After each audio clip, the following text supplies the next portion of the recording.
Տիկին Բաղդասարյան, նախընտրական քարոզարշավը մոտենում է իր ավարտին, մի քանի օր է մնացել, ինչպես կգնահատեք քարոզարշավը,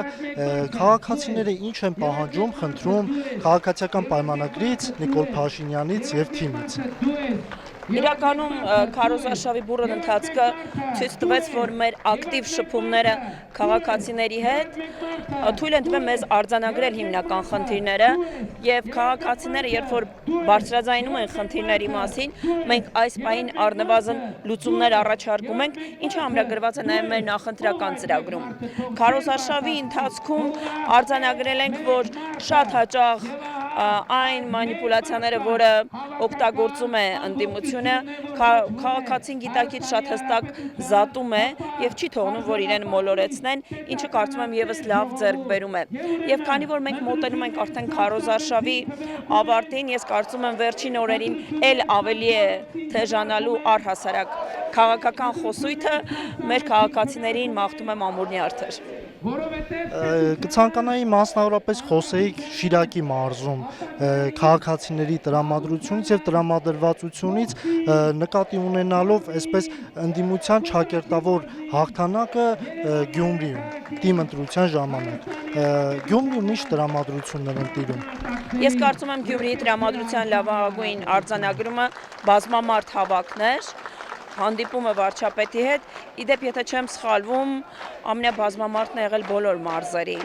կտրվածքով եւ թույլ տվեք մի փոքր չհամաձայնվել, որ ընդդիմությունը Գյումրիում հաղթանակ է տարել, որովհետեւ տոկոսային հարաբերությամբ իհարկե առաջին տեղում էր 40 եւ ավելի տոկոսով քաղաքացիական պայմանագիրը, այստեղ ընդդիմադիր ուժերը իրենց փոքր տոկոսները միավորել են։ Դա ես չեմ համարում իրենց կողմից հաղթանակ, այլ հարց, որ գյումրեցի ՔՎ-ն գողանալով կարողացել են Գյումրիում քաղաքապետ նշանակել, սա այլ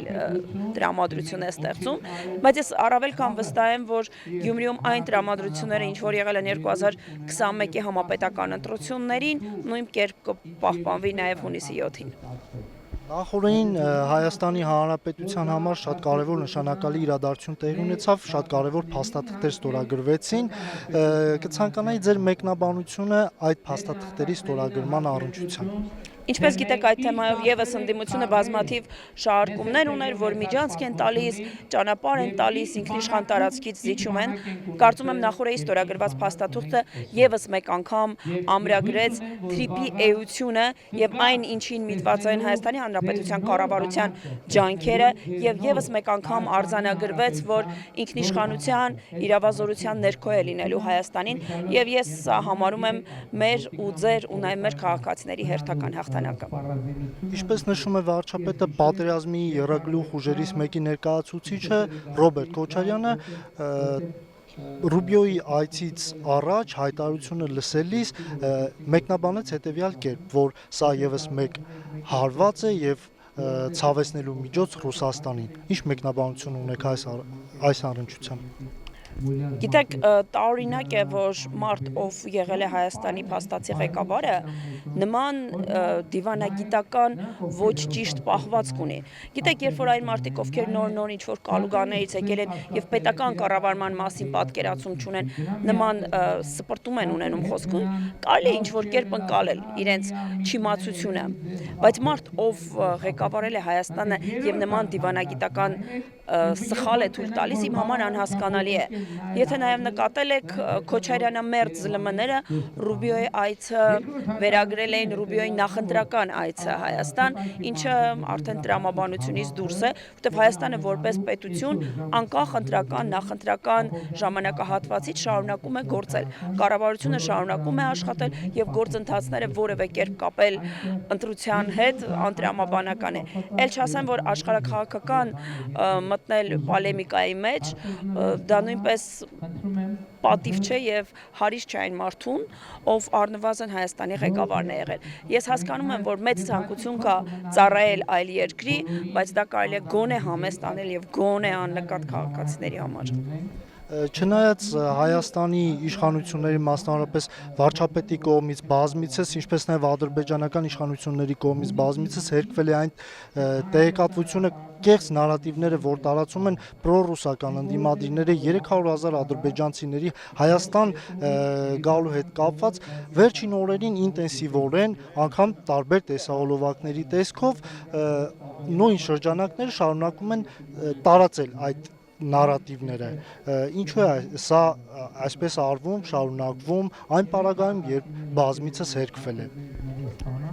Այդ ուժերը ազգադավ ուժեր են։ Ես չգիտեմ ինչպիսի երևակայություն պետք է ունենաս, որ Հայաստանի Հանրապետության պետական դրոշի փոխարեն պատկերես այլ երկրի պետական դրոշ։